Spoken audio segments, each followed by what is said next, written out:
Good governance is not a buzzword. It is a principle we live by. A commitment to transparency, accountability, participation, and efficiency and role of law.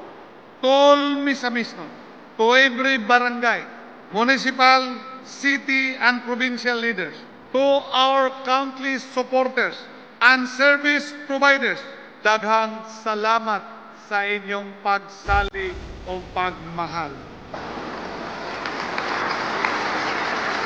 To the people of Misamis Occidental, we are ready to serve you much, much better, deeper, and faster.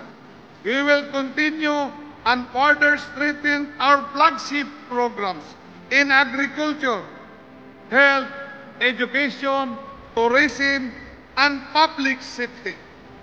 Ato pang dungagan ang atong kakugi o pagtrabaho to fulfill the promise of Asenso Misamis Occidental.